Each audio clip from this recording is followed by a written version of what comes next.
Hello, welcome to another Tweedy Outdoors video. It is a scorcher, 32 degrees even down here in Hassocks. I'm here for my annual tradition of going up to the Downs, which you could probably just about see were it not for the trees in the way, to sit up there, have a bottle of locally made wine, some English sparkling wine from one of those vineyards near Hassocks, near Ditchling, possibly make a bit of dinner, it's not going to be anything very fancy, and enjoy the sunset. First proper glimpse of the Downs here at this junction. We should probably address the fact I'm wearing a hat. Look, I'm wearing a hat. It's very hot. I'm going to get burnt to a crisp if I don't. We're all just going to have to deal with it, I'm afraid, and move on. This is the gate that always makes me want to recite that Monty Python sketch about the birds in the trees. A nice spot to pause and enjoy the first really sort of uninterrupted view of the Downs. Have I been holding the camera at a wonky angle? Sorry. Terrible camera work. On to Lord of the Rings-esque Underhill Lane now, Hobbit-esque Underhill Lane. I am destined for up the hill, but I'm going to take a brief detour here to follow this footpath, as I happen to remember it takes us right past Everlight Vineyard, which just so happens is the bottle I have in the bag with me. So I have behind me Everlight Vineyard. Can't get very close, there is just this public footpath running along the side, and then there is a fence here and then a bit of separation until the actual vines. It was established, I believe, in 2016. The beacon. Right, I'm already worn out enough just on the flat, but it's time to walk up that bloody great hill. Traditional spot to stop part way up Ditchling Beacon. Some water to catch my breath. I have emerged from the woods and there's quite a good view of a few of the local vineyards here. I think I am more or less at the top, picking bits of the undergrowth off my trousers. Isn't that spectacular? One of those views I never grow tired of.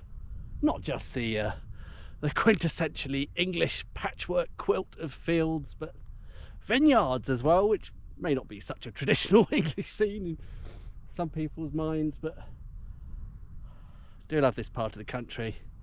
Really spectacular.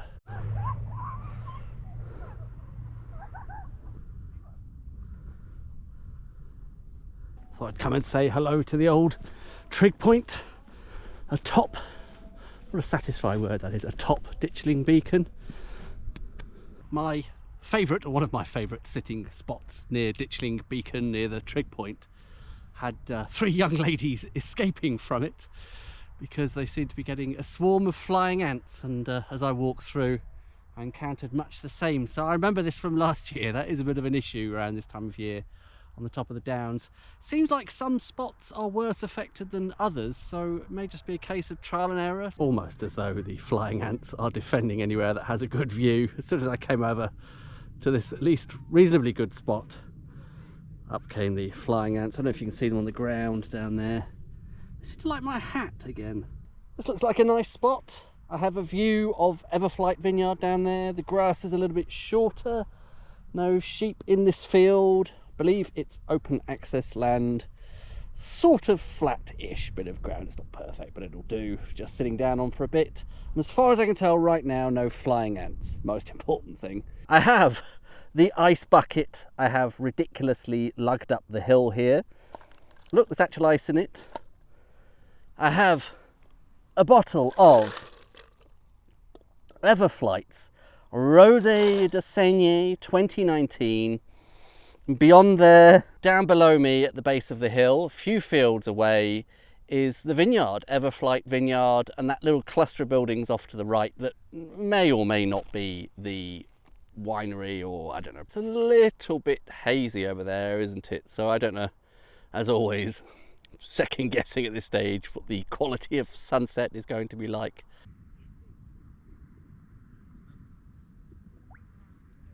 Doesn't that look nice? I think just about can capture the vineyard off in the top right hand corner of the screen, roughly speaking. I do have some very basic food to cook, but I don't know, I'm increasingly wondering if I could be bothered. See how I get on, but in the meantime I have an incredibly modestly sized packet of Japanese crisps.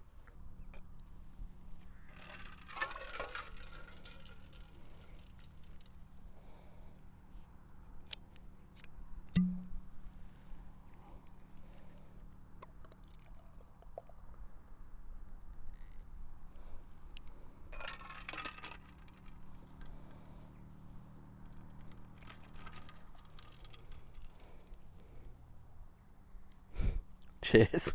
Perhaps I will cook some dinner. I think that's about as flat as it's going to get. Very, very lazy, low effort sort of dinner. Brought along some relatively quick cook noodles, as the packet suggests. They come like that. Only need to boil for about a minute. Assorted dried proteiny type things in that bag there from the Sainsbury's in Hassocks. I picked up some edamame beans, a bit of greenery, and then I have some stock sort of paste and chili oil to make a bit of a sauce. Back to the good old billy can today. Pour some water into there.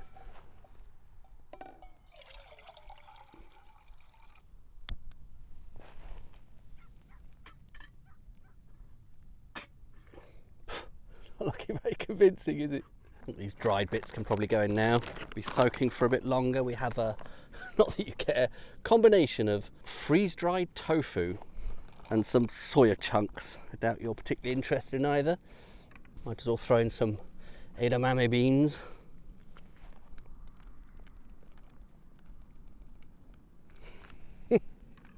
Okay, so that has come to a boil. Some cows over there showing a bit of an interest, slightly unnerving. My current strategy is to just sort of stand my ground, hoping they lose interest and wander over somewhere else, but we'll see how that goes. Get some noodles in there. It will just about fit. Apparently they only need a minute or two. The actual flavour here is going to come from this slightly unappealing looking assemblage. There is some chili oil in there, and also some, it's called Waper. It is it's a Japanese stock paste. I thought it's Japanese, a Japanese made product, but it's sort of made in a kind of Chinese style. Are the cows right behind me yet? Do let me know, won't you? I get the sense at least one of those cows is in fact a bull. Not a particularly aggressive one so far, but I think I might make a sort of a tactical withdrawal perhaps to the other side of the fence to eat my noodles. While I'm packing my stuff up there, you could be keeping an eye on the cows for me. One of them was, how should I put it politely, doing sort of gymnastics practice on the back of one of the others, which rather suggested to me it was a bull. I'm now just the other side of that fence, but alas, evading the cows, picking up all my stuff and moving away has meant I've possibly missed some of the best bits of the sunset there. Have another glass of wine, Tweedy, eat some noodles, perhaps shut up. I don't know if you can see that little pinkish glow over there. Does it look at least a tiny bit like the rosé? Maybe, perhaps I'm reading too much into it. Where have my noodles gone? This is not going to end well, is it, with a white shirt, sloppy soup noodles, but oh well, doing my best. Perhaps I should tuck in some sort of bib. Well, it's not going to look great. It is just noodles with a bit of chili oil, basically. Well, that tastes okay. The particular chili oil I was using there has a bit of Szechuan peppercorns in it, so it's got a nice kind of fragrant sort of spice to it. Better than I expected. I'm glad I'm currently not being stampeded by some amorous cows. At this very specific moment in time, this is very pleasant. On this odd evening, I wouldn't want to expect that this is going to last very long, but right now, having a delightful time of it. Cheers. This is apparently the official moment of sunset. 9:09. My phone tells me the sun has very definitely set by now. That was, what, 20 minutes ago? But this is delightful now. Particularly pleased about the fact it's cooling off, as if you haven't been subjected to enough tedious babble already in this awful video. I feel like this is a moment to reflect, perhaps. 2 years ago, when I was here on not too far away, just a couple of 100 meters over that way, drinking actually the same wine, the Rosé de Saignée from Everlight. That was one of my earliest Tweedy Outdoors videos. That was the summer of 2022. I'd only really started making the videos in spring of 2022. So here we are, 2 and a bit years on. And what has changed? Overall, the quality of the content is still broadly terrible, but I feel like I have at least learned to keep the camera a bit more steady, not doing so much of the look at that over there. So that has improved a bit. Is that about it? I've been spending a bit more time on editing. in order to cut out all the erms, mostly to give a false impression that I have a clear idea of what I'm talking about. And of course, the Tweedy empire is no longer a single channel. Tweedy Pubs is going from, I was going to say strength to strength, but it's more like mediocre, vague levels of recognition. Ploughman's Lunch though, 85,000 views or something at the time of recording this. I've never had anything in that sort of realm before. Light's going a bit, isn't it? I'm on the move now. This is a pretty good look. At the moment I have a Panama hat and a head torch. You won't be able to see, will you? It's just blinding light. I don't know if you can see with the terrible lighting just from the head torch, but I'm back to where I was earlier. This spot where I said it's a good place for drinking water. So that's good, because I know that's, sorry, terrible lighting, terrible camera work. I know this is not far from that car park on Underhill Lane. Back on Underhill Lane, terrible lighting. I have made it to Hassock Station. I hope some of that was of some vague interest, some tenuous entertainment value.